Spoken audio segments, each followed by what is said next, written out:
I wasn't here tonight, if I were not here tonight, I would have been asleep by, I'd have had 2.5 hours of sleep by now. People ask me what it's like to be retired. Well, I get up at 12:30. Then it's time for my nap. But I do want to thank the selection committee for nominating and allowing me to get into the Hall of Fame with these wonderful people that are already in it, and the ones that were inducted tonight. Naturally, you got to thank people for being here. And first, I'd like to thank my wife, Ann. Ann raised my family while I was coaching. I coached 57 years. I met her when she was 14. I waited till she was 16 before I married her. That's been 50 happy years ago, which is not bad out of 63. You know.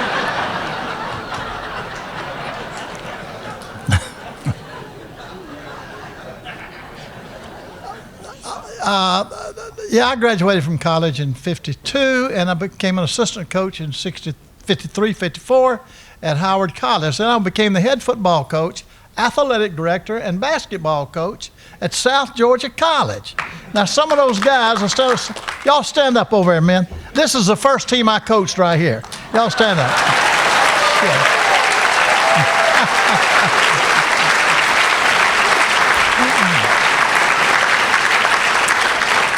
I got into the National Coaches Hall of Fame about 6-7 years ago. They were right there. They were sitting right there. They got introduced, just like anybody else would. Of course, half of them older than me, but I was 25, and some of them had already been in the service, Some of them were older than I was. But I'll tell you a little funny story about this.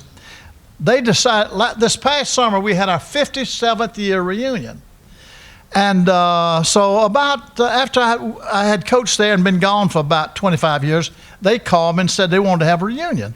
I said, okay, we'll do that. So, Coach, you'll come back to Douglas, Georgia. We'll have you a room for you and your wife, and we'll get all the boys to come back, and we'll have a reunion. So we did. They set everything up. Well, Ann and I couldn't. They were going to come in on Friday, stay Saturday, and then go home Sunday. So Ann and I couldn't get there Friday afternoon. Because so I got in that night. So Ann and I drove in there at night. Now, again, hadn't seen those guys in 25 years.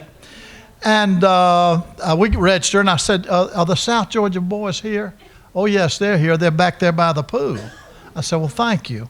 So I'll go out and get my car, and Ann and I drive around the motel. It was just a 2-story motel back in those days, We pull in there, and we hear a lot of noise out there behind the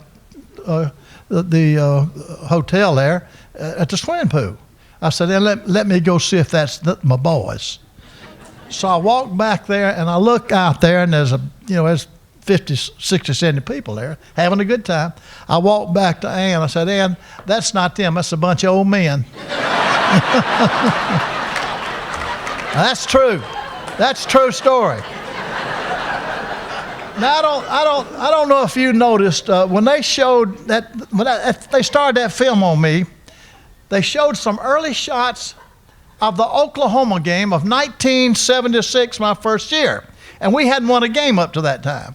Now Gene McDowell and Billy Sexton and Jim Gladden and Mickey, I forgot, Mickey, you wasn't here then at the time, were you? Mickey wasn't here at that time. So anyway, when you hadn't got a good ball club, you try to warm up pretty. You got to do something fancy to show people, boy, he's a good coach. So I don't know, did you notice us winding out on the field in that film? My boys hit the field, boy, they look, Oklahoma came out there and won Powell, So this really happened. You know how coaches before a game meet out in the center of the field and shake hands, unless it's Steve Spurrier. But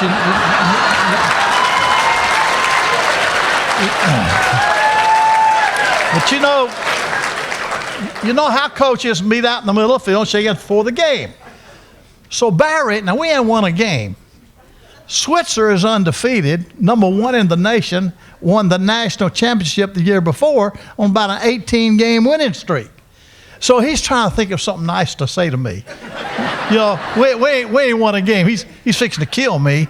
And he wants to think of something nice to say. And he says, he saw our kids warming up. He said, boy, those kids look